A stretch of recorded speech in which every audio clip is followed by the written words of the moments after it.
Today we're going to have an overview of some of the units of concentration that we've talked about previously and also introduce a new unit. So some of these are review, but some of them are new. The first one is molarity, which we've discussed quite a bit. Molarity we represent with a capital M.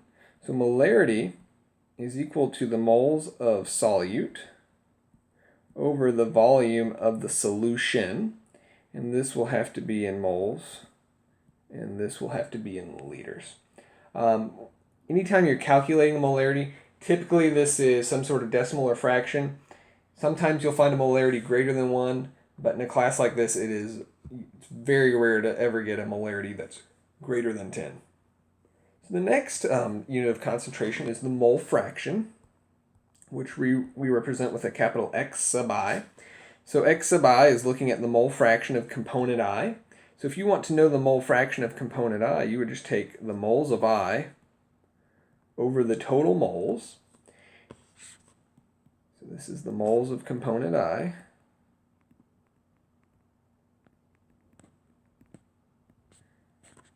Over the total moles. And what you should know about the mole fraction is the mole fraction has to be between the values of 0 and 1, and the sum of all of your mole fractions must equal 1.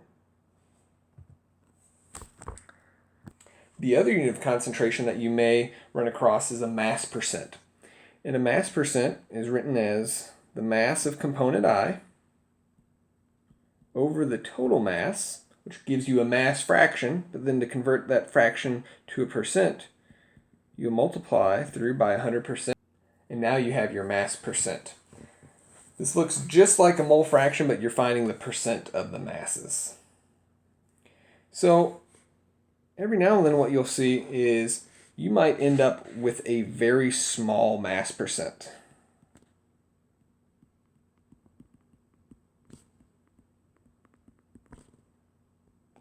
Like really, really small mass percent. So what happens there is we tend to express this in terms of what's known as parts per million or parts per billion. So then we have million or billion,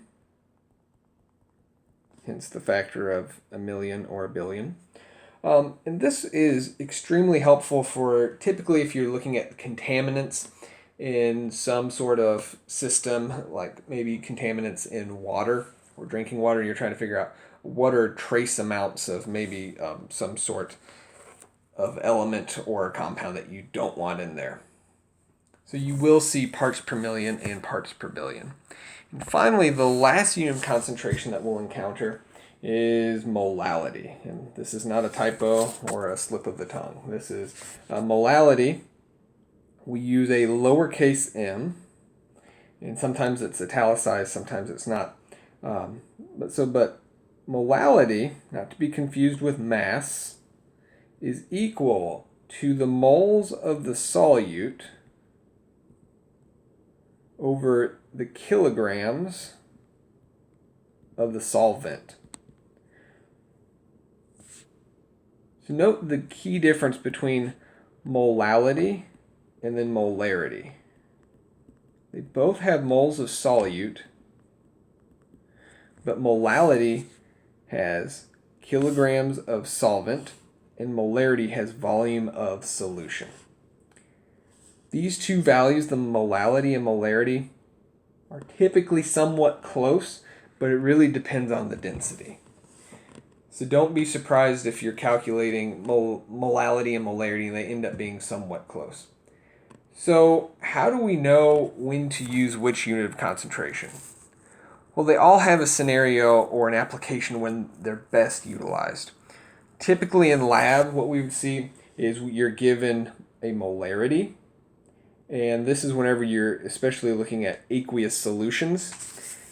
One of the great advantages is you can determine the molarity by stoichiometry, and you can measure this out by using a volume, so we could use a volumetric flask. The big disadvantage for this is you have to know the density to find the solvent mass, and then the temperature dependency.